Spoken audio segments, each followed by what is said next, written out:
Chittagong lighterage শ্রমিক ইউনিয়নের শ্রমিক সমাবেশ ও মিছিলে বক্তারা ঈদের আগে শ্রমিকদের বেতন বোনাস সহ বকেয়া পাওনা পরিশোধ করুন।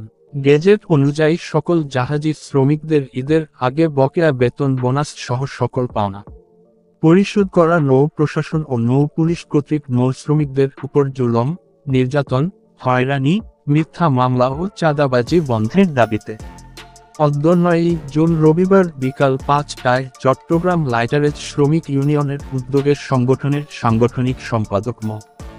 আজগর হোসেন তালুকদারের সভাপতিত্বে সমাবেশ ও মিছিল অনুষ্ঠিত হয়। অনুষ্ঠানের সঞ্চালনা করেন রেজাউল করিম সেলিম। এতে আরও উপস্থিত ছিলেন নির্বাহীর সদস্য হাফেজ শাহাদাত হোসেন। এক শ্রমিক সমাবেশ নগরীর সদরঘাট জেটির মোড় অনুষ্ঠিত হয়। সমাবেশের পূর্বে একটি শ্রমিক মিছিল সদরঘাট থানার সামনে হতে নগরীর বিভিন্ন সড়ক প্রদক্ষিণ করে সদরঘাট জেটির মোড়ে এসে শেষ হয়।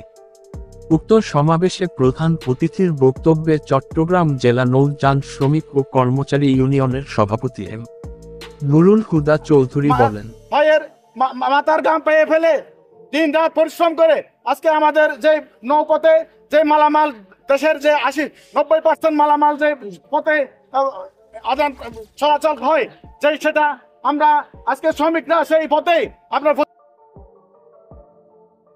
বাজেটে শ্রমিকদের অধিকার নিশ্চিতে বরাদ্দ বৃদ্ধি করতে হবে। নারী শ্রমিকদের ন্যূনতম মজুরি 23,000 টাকা করার দাবি জানাচ্ছি এবং ঈদের আগে মালিকদেরকে শ্রমিকদের বেতন বোনাস সহ বকেয়া পাওনা বুঝিয়ে দেওয়ার আহ্বান জানাচ্ছি। নারী শ্রমিক অসন্তোষ সৃষ্টি করে একটি চক্র সরকারের বদনাম সৃষ্টির পায়তারা চালাচ্ছে, তাদের প্রতি হুঁশিয়ার থাকতে হবে। নারী নৌ প্রশাসন ও নৌ পুলিশের অযাচিত হয়রানি, মিথ্যা মামলা এবং কাগজপত্রের অজুহাত তুলে চাঁদার দাবি রোধ এবং জলদস্যুতা দমন করতে হবে।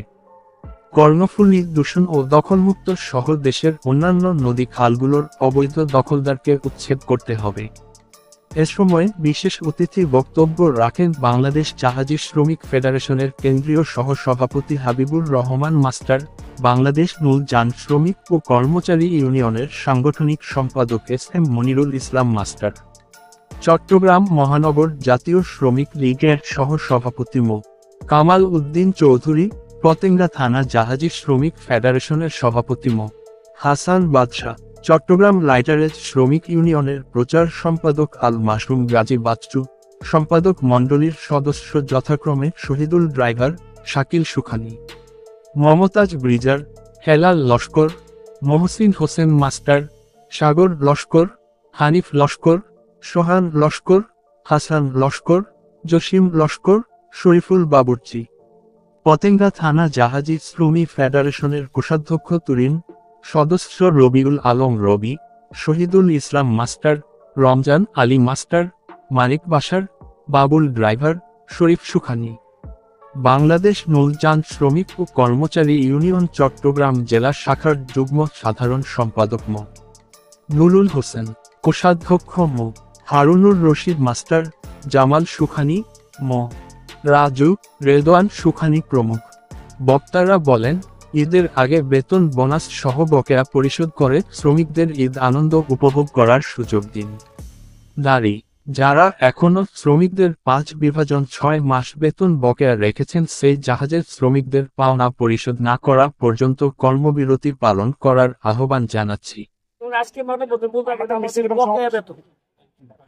আমাদের এখনো আমাদের সরকার যে নতুন গ্যাজেট দিয়েছে 2023 সালে 30 জানুয়ারি ঘোষণা করছে, গ্যাজেট কার্যকর হয়েছে 2022 নভেম্বর থেকে নতুন গ্যাজেটটা কার্যকর হবে। হ্যাঁ, এই গ্যাজেট অনুযায়ী এখনো আমাদের আজ তো অনেকগুলি ক্যাটাগরি আছে, অর্থাৎ প্যাসেঞ্জার শিপ আছে, কার্গো শিপ আছে, ট্যাঙ্কার শিপ আছে। তো আমার জানা মতে ট্যাঙ্কার শিপ মালিকরা নতুন গ্যাজেট মতো বেতন দিয়ে দিচ্ছে। বোনাসটা তো এখন সামনে বকেয়া বেতন অনেক এরিয়া বেতন দিয়েছে, বকেয়া বেতন দিয়েছে এবং বাড়তি বেতন মানে যেটা নতুন গ্যাজেট অনুযায়ী হয় ওইটা অনেকে একমাত্র ট্যাঙ্কার ডিভিশনটা দিয়েছে, ওয়েল ট্যাঙ্কার মালিকরা। কিন্তু বাকি যেমন আমাদের বলকেট আছে, ওদের একটা আলাদা গ্যাজেট হয়েছে, 4টা ক্যাটাগরিতে গ্যাজেট আছে। প্যাসেঞ্জার শিপের জন্য একটা ক্যাটাগরি, আমাদের চট্টগ্রাম যে 12 মাস যে জাহাজগুলো চলাচল করে তাদের একটা ক্যাটাগরি গ্যাজেট আছে। এই গ্যাজেট মোতাবেক আমাদের এই বাড়তি বেতনটা এখন অনেক মালিকরা দেন নাই। এক, দ্বিতীয়ত সামনে ঈদ, এখনো অনেকে বেতনই পান নাই, 3 মাস 4 মাস 5 মাস পিছনের বকেয়া বেতন। এটি হলো আমাদের মূল কথা। আগে আমাদের তো বাঁচতে হবে, বকেয়া বেতন এবং ঈদ বোনাস, এটা হলো আজকের আমার মানববন্ধনের মূল কথা। আমাদের তো 11 দফা দাবিনামা, যেটা আমরা গত 2017 সালেই বিভিন্ন মন্ত্রণালয়, আমি নিজে যে দিয়েছি, আমি যেহেতু কেন্দ্রীয় কমিটির নেতা, প্রত্যেকটা মিটিং আমি অ্যাটেন্ড করি। তারপরে আমাদের এবার নতুন শ্রমমন্ত্রী আসলেন, ওনার সাথে আমরা একটা মিটিং করলাম, সরকারের আন্তঃমন্ত্রণালয় মিটিং হয়েছে সচিবালয়। ওই মিটিংয়ে উনি আমাদেরকে বললেন কি, যে আমাকে 20 দিনের সময় দেওয়া। 11 দফা যে দাবিনামা, 11 দফা দাবিনামার ভিতরে তার মধ্যে একটা দফা হইলো আমাদের বাড়তি বেতন। এটা সরকারের গ্যাজেট দিয়েছে, কিন্তু গ্যাজেট তো বাস্তবায়ন হয় নাই। আরো আমাদের জাহাজের মালিকের কাছে আমাদের আহ্বান থাকবো, আমাদের বকেয়া বেতন এবং ঈদ বোনাস এবং বাড়তি বেতন, যেটা সরকার নতুন গ্যাজেট দিয়েছে, এই গ্যাজেট মতো আমরা বেতন এরিয়া বিল সহ সহ